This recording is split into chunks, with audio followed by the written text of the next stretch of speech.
कितनी एकादशी है? जम के बोलो। 26। जो भगवान विष्णु के पास जाकर निवेदन करी थी वो निर्जला थी, निर्जला। इसलिए सारी एकादशियों में निर्जला एकादशी की महत्वता शास्त्र प्रमाण करता है महाराज। पर हिंदू धर्म के 3 व्रत ऐसे बता दिए जिन व्रतों का पुण्य समाप्त नहीं हुआ।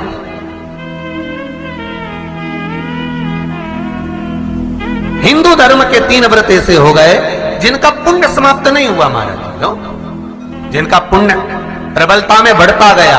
पहले नंबर पर एकादशी, दूसरे नंबर पर प्रदोष और तीसरे नंबर पर शिवरात्रि। एकादशी आकर खड़ी हो गई। अब निर्जला के दिन शिव महापुराण की कथा कहती है, स्कंद पुराण कहती है कि आप वर्ष भर की एकादशी का क्रम भले ना करें, पर निर्जला एकादशी के दिन जो तुलसी हम ठाकुर जी को समर्पित करते हैं, वो तुलसी, ध्यान देना, वो तुलसी अगर मान लो आपके पास में रखी है, निर्जला एकादशी के दिन भगवान ठाकुर जी को, शालिग्राम जी को, लड्डू गोपाल जी को आपके घर में, आपके मंदिर में जो आपने भगवान को तुलसी समर्पित करी है, वो तुलसी मान लो तुम्हारे पास रखी है और कोई व्यक्ति को बहुत ज्यादा कष्ट है शरीर में, बहुत कष्ट है, थोड़ी सी वो तुलसी चढ़ी हुई ठाकुर के चरणारविंद की, आप उस जीव को दो तो सही, आधा घंटा इंतजार करो, स्वास्थ्य में अंतर आना प्रारंभ हो जाता है उस निर्जला का। क्योंकि निर्जला ऐसी एकादशी है जिसने जगत में जाकर देवताओं के पास जाकर निवेदन करा है जग कल्याण के। जितनी भी माताएं एकादशी का व्रत करती, बहुत ध्यान से सुनना आज की कथा हो, शायद जिंदगी में मिली ना मिली, पर ये कथा का रिश्ता तो बहुत ध्यान से सुनना। स्कंद पुराण यहां तक कहती है कि इस कथा के चरित्र को जो श्रवण कर लेता है उसको 26 एकादशी करना भी नहीं पड़ती। इस एकादशी की केवल ये कथा सुनकर ही वो तर जाता है। बहुत ध्यान से सुनना इसको, कथा को। एकादशी के दिन जब आप जल शंकर को चढ़ाने तो रोज ही जाते हैं। जब एकादशी का दिन रहे और शंकर जी के मंदिर में आप जल समर्पित करें तो 3 बार मुख से स्वधा स्वधा स्वधा या स्वधा स्तोत्र का पाठ, जिसमें 12 श्लोक, 2-4 हैं। पैसा तो आ रहा है पर घर में टिक नहीं रहा। डॉक्टर में, पुलिस में, एक्सीडेंट आदि में, कहीं गलत जगह पर व्यसन में अगर पैसा जा रहा है, जुए में, मांसाहार, मदिरा पान, या कहीं आया पैसा आने में कमी नहीं, आ रहा है पर टिक नहीं रहा, रुक नहीं रहा। कोई मांगने आ गया, दे दिया, फिर वहां से अपने पास नहीं आ रहा, अपन कह रहे हैं भैया हमारा पैसा लौटा दो, नहीं आ रहा। तो महाराज शिव महापुराण की कथा कहती है एकादशी के दिन गंगा के जल में मात्र 7 बेलपत्री डालकर जो नंदीश्वर भगवान अर्थात जो शंकर जी के शिवलिंग के सामने नंदी होता है, उस नंदी के चरण पर गंगा का जल चढ़ाकर बेलपत्री शिव पर समर्पित कर देता है, उसके घर में रुपया रुकना चालू हो जाता है। फिर वो गलत जगह पर नहीं जाता, गलत स्थान पर वो धन जाएगा ही नहीं। तूने सुधार किया, मांग तुझे क्या चाहिए। एकादशी ने भगवान विष्णु से कहा, नाथ प्रभु वर दे दो, मृत्यु लोक में जो मनुष्य मेरा व्रत करेगा, चाहे जलचर, थलचर, वायुचर या सांसारिक मनुष्य, मेरा अगर एकादशी का व्रत करेगा, प्रभु उसके यहां धन धान्य वैभव सुख संपदा बढ़ेगी और उस जीवात्मा को नरक नहीं भोगना पड़ेगा, सीधे वैकुंठ का उसको वास मिलेगा। जब जीव आत्मा को लेकर चला जाएगा, यम के दूत जब बंदी बनाकर ले जा रहे होंगे उस जीवात्मा को, जिसके प्राण छूटे होंगे, यम के दूत जब बंदी बनाकर ले जा रहे होंगे, तब मुझे वर दो कि मैं इसका हाथ पकड़कर बेतरनी से पार उतार कर सारे नरकों से निकालती हुई आपके धाम में लेकर आऊं। भगवान ने वर दे दिया, तथास्तु। हे एकादशी सुनो, मृत्यु लोक का मनुष्य अन्न का त्याग कर कर, क्योंकि अन्न में एकादशी के दिन पाप पुरुष रहता है, अन्न का त्याग कर कर एकादशी के दिन जो मनुष्य तुम्हारा व्रत धारण करेगा, उस व्रत को करेगा और उस व्रत को धारण करेगा, उसकी मनोकामना पूर्ण होकर वो मेरे ही धाम को जाएगा। ये तो हुआ एकादशी के जन्म की कथा। एकादशी के दिन गंगा के जल में मात्र 7 बेलपत्री डालकर जो नंदीश्वर भगवान अर्थात जो शंकर जी के शिवलिंग के सामने नंदी होता है, उस नंदी के चरण पर गंगा का जल चढ़ाकर बेलपत्री शिव पर समर्पित कर देता है, उसके घर में रुपया रुकना चालू हो जाता है। फिर वो गलत जगह पर नहीं जाता, गलत स्थान पर वो धन जाएगा ही नहीं। बेटा अगर व्यसन में पड़ा हुआ है, मदिरापान में पड़ा हुआ है, मांसाहार में, जुए आदि में जा रहा है, तुम्हें लग रहा है कि मेरा बेटा गलत मार्ग पर जा रहा है, ये मित्र दोस्ती गलत हो रही है, वो सही जगह पर आ जाए। करना है एकादशी। कई लोग इसको धन के लिए भी करते हैं, संपदा के लिए। संपदा के लिए अर्थात जिसका व्यापार नहीं चलता, जिसके घर में पैसा नहीं आता, या नौकरी नहीं लग रही, या सर्विस नहीं लग रही, आप अप्लाई कर रहे हो, जगह जगह जाकर इंटरव्यू भी दे रहे हो और पैसा नहीं आता, तो उसके लिए भी प्रयास किया जाता है। पर उसके लिए यहाँ पर जो धन के लिए करते हैं, उसके लिए विष्णुपदी के लिए करते हैं। मतलब जैसे गंगा के जल में तुलसी के 11 पत्ते डाले जाते हैं और उसको किसी भी नारायण के मंदिर में राम कृष्ण शिव शंकर नहीं, राम कृष्ण भगवान विष्णु दत्त आदि जितने नारायण के मंदिर हैं, उस मंदिर में किसी भी पात्र में, एक छोटे से पात्र में उसको भरकर रखी जाते हैं महाराज। उससे भी जॉब सर्विस नौकरी में सफलता प्राप्त हो जाती है। परंतु वो भी एकादशी को ही होता है। कुछ देर तक पात्र को रखा जाता है, फिर वही पात्र का जल किसी भी वृक्ष के नीचे डाल दिया जाता है, उससे भी नौकरी के लिए फायदा मिलता है। गंगा का जल कोई साधारण नहीं।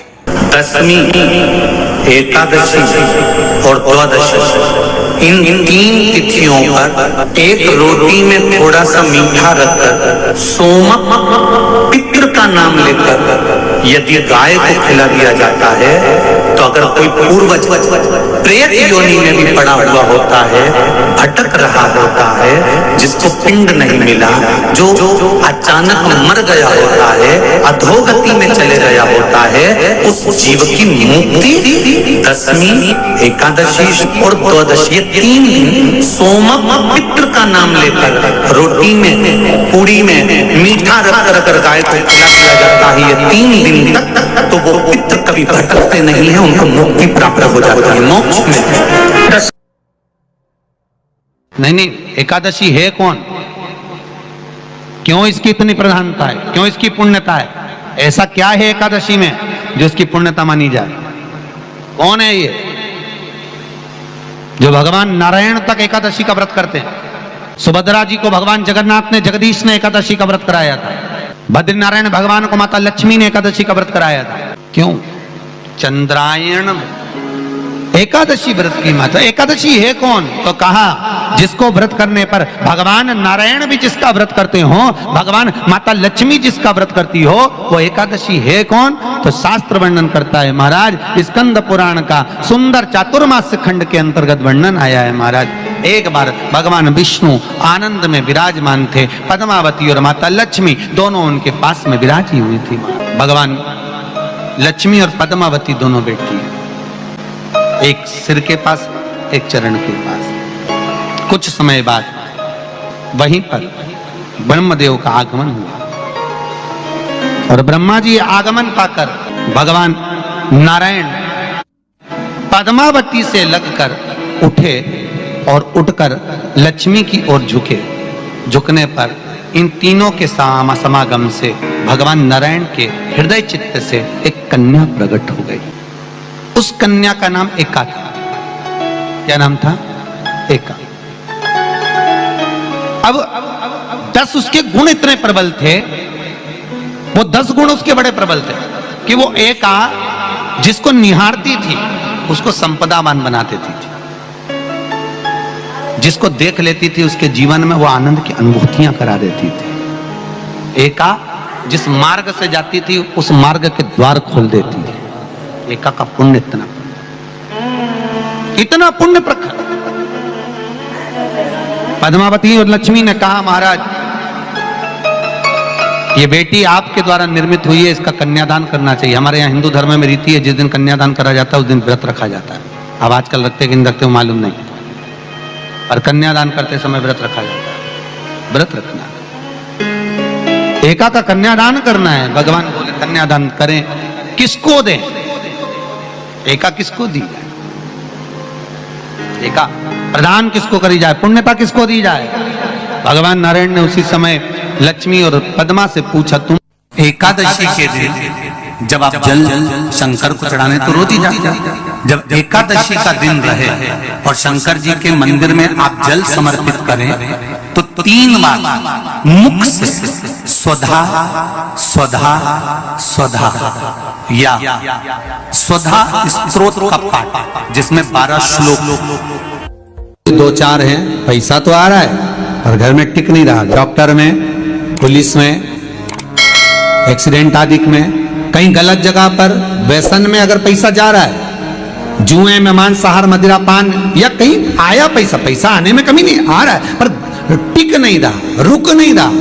कोई मांगने आ गया, दे दिया, फिर वहां से अपने पास नहीं आ रहा, अपन कह रहे हैं भैया हमारा पैसा लौटा दो, नहीं आ रहा। तो महाराज शिव महापुराण की कथा कहती है, एकादशी के दिन गंगा के जल में मात्र 7 बेलपत्री डालकर जो नंदीश्वर भगवान अर्थात जो शंकर जी के शिवलिंग के सामने नंदी होता है, उस नंदी के चरण पर गंगा का जल चढ़ाकर बेलपत्री शिव पर समर्पित कर देता है, उसके घर में रुपया रुकना चालू हो जाता है। फिर वो गलत जगह पर नहीं जाता, गलत स्थान पर वो धन जाएगा ही नहीं। तूने सुधार किया, मांग तुझे क्या चाहिए। एकादशी ने भगवान विष्णु से कहा, नाथ प्रभु वर दे दो, मृत्यु लोक में जो मनुष्य मेरा व्रत करेगा, चाहे जलचर, थलचर, वायुचर या सांसारिक मनुष्य, मेरा अगर एकादशी का व्रत करेगा प्रभु, उसके यहां धन धान्य वैभव सुख संपदा बढ़ेगी और उस जीवात्मा को नरक नहीं भोगना पड़ेगा, सीधे वैकुंठ का उसको वास मिलेगा। जब जीव आत्मा को लेकर चला जाएगा, यम के दूत जब बंदी बनाकर ले जा रहे होंगे उस जीवात्मा को, जिसके प्राण छूटे होंगे, यम के दूत जब बंदी बनाकर ले जा रहे होंगे, तब मुझे वर दो। ये वीडियो आप लोगों को कैसी लगी है हमें कमेंट करके ज़रूर बताएं। वीडियो हमारी फुल वॉच करने के लिए आप सभी लोगों का बहुत बहुत धन्यवाद।